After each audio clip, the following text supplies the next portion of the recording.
We'd be glad to take any questions. Yeah, and I can let General Schaefer talk about this. It so happens it's a training weekend. We've got about 7,500 troops in training at our sites, training sites across the state. What it is, and in the National Guard, you give a warning order, which is a heads up of something could be coming. That just allows people to think about what they would need, what it would mean to mobilize, what it would mean to put them in. And I could let the general talk a little bit about this. Obviously, since the summer of 2020, we had a lot of work done on teams being ready to make sure that civil unrest. And what that means, and I think Commissioner Jacobson was very clear, and I want Minnesotans to hear this from me. The desire to get out and protest and to speak up to this administration of how wrong this is, that is a patriotic duty at this point in time, but it needs to be done safely. And I think the commissioner simply just laid out some of those parameters. We can do that. This is the peaceful resistance that we need. Simon, you want to say a few things about what that means to have them on the ready? Yes, sir. Thank you, Governor. So for the military, Minnesota National Guard is comprised of 13,000 soldiers and airmen. We live all across and work throughout Minnesota. A warning order is just an initial step to increase your preparations. The Minnesota Guard is always prepared to respond and support state agencies and the citizens of Minnesota. So what that means for us today is just some additional checks on equipment that is ready at all times, and maybe some additional phone calls to service members who might be activated, but no activations. We are embedded with our state agencies here at the Operations Center to just continue parallel planning in the event that we are needed to support. And I would make note, Mary, and to Minnesotans on this about the National Guard, they're there to protect you and protect your constitutional rights. These are our neighbors. They don't wear masks. They don't bust in from somewhere else. They're not here to cause hassles to you or what we saw today, the tragedy. Having them at the ready to make sure, because when we see these types of things happen, and we saw it after the murder of George Floyd, there's folks that want to cause chaos. There's the disruptors in it. And while the vast majority of those protests were peaceful expressions of their First Amendment rights, there were those that destroyed property and put people at risk. The National Guard is there to make sure that peaceful protests are able to be done and that those that want to do the destruction are stopped from doing that. Yes? Yeah.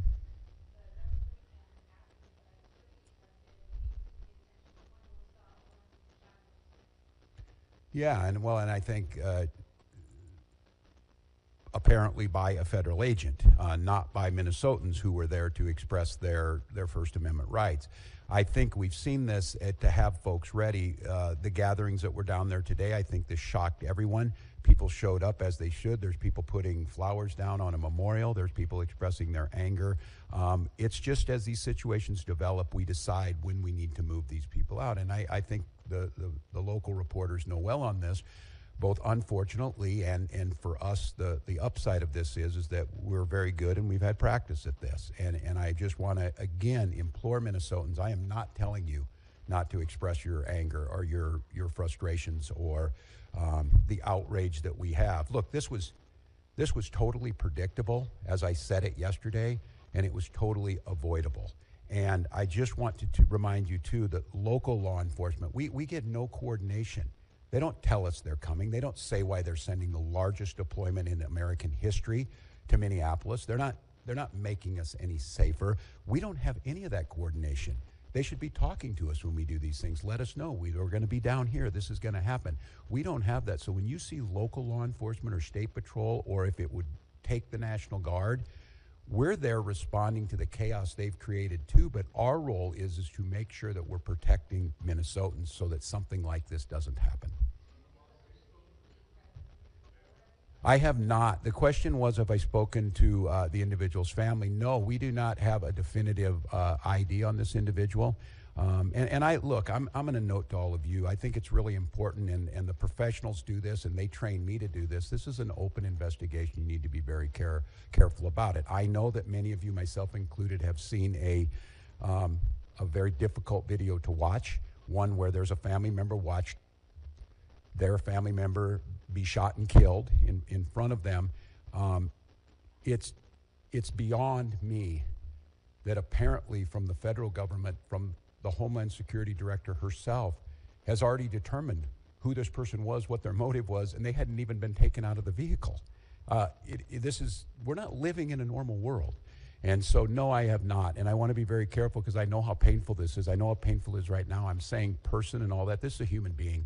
This very well is an individual's child, a parent, and we don't know that yet. So, no, I have not. But once we do, we will. So, yes.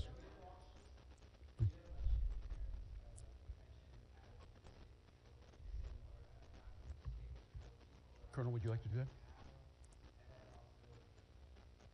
Colonel?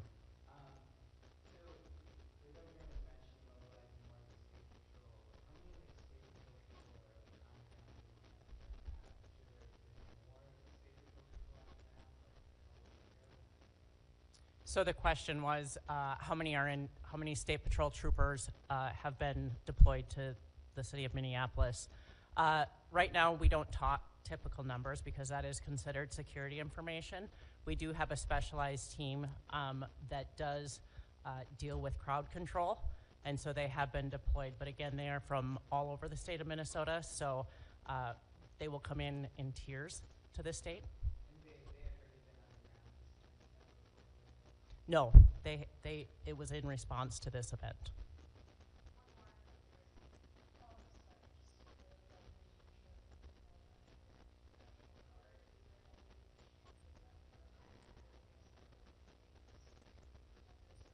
I'm sorry. What was it?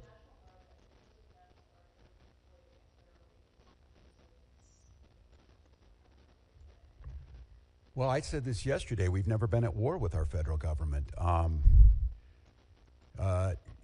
I think in this case that the National Guard is their main mission. They have a dual mission. There's the federal mission when they're under Title 10 orders, and then they're under Title 32 orders. In this warning order, there's nothing officially been done yet. If I am to activate them as the Commander-in-Chief of the Minnesota National Guard, I will issue the executive order to the Minnesota National Guard, and then they will be put in state duty status. And as you've seen over the last few years, that could be flood prevention, that could be after a wind-blowing storm up in the north, up in Bemidji, or it could be COVID or George Floyd response. In this case, again, it doesn't necessarily change the mission. They're there to protect Minnesotans. They're there to serve Minnesotans. I think the thing that is so challenging in the moment we're in is we don't see a desire to work with us on public safety. We hear a demonization of our state. We see people coming in who don't know our community, and we see this massive display for the TVs that we're trying to understand how is this coordinated. And some of you watch the videos on there. Total chaos. And look, I have very limited work in this is the training in the National Guard, but I've had a lot of training now to watch how our professionals operate. After this person was shot, federal agents milling around, touching the vehicle at a crime scene and things, I don't know what to tell you, and I don't quite know how to respond to the question other than my primary responsibility as governor is the protection of the people of Minnesota. And you can be assured, whether it's the State Patrol or whether it's the National Guard, their deployment is there to protect Minnesotans from whatever it is. If it's an act of nature, if it's a global pandemic, or in this case, if it is a rogue federal agent. I don't know at this time, and I want to be very careful. It's unprecedented that we have the federal government's already determined exactly what's happened here and the motives of an individual that we don't even know the name. They don't know the name, and that's very difficult. So, well, one more, Dana.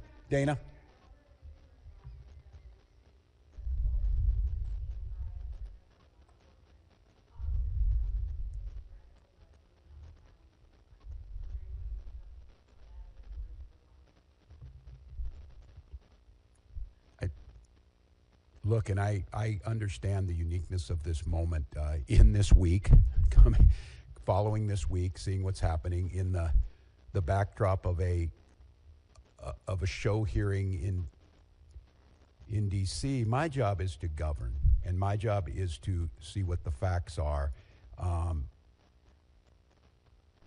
This happened a couple of hours ago, and we're already pitting American against American.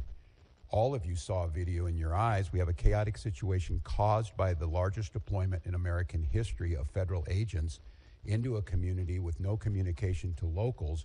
We had a chaotic situation where an individual is in their car shot and killed. And so, look, I want to be very cautious here because Donald Trump will make this about me. He will make this about politics. This is about public safety, and this is about normalcy. To Americans who are watching this, if you're in Portland or you're in LA or you're in Chicago or you're wherever they're coming next, stand with us. Stand with us against this. This was so preventable, so unnecessary, and I don't know. I hope. Maybe we're at the McCarthy moment. Do you have no decency? Do you have no decency? We have someone dead in their car for no reason whatsoever, and I don't want to be right about this, but I said if they do this, they're going to create a chaotic situation where someone innocent's going to get killed, and they did it. And now we hear more political rhetoric. Enough is enough. And so to Minnesotans, don't take the bait.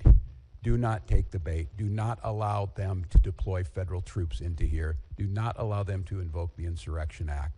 Do not allow them to declare martial law. Do not allow them to lie about the security and the decency of this state. And let's let this investigation play itself out.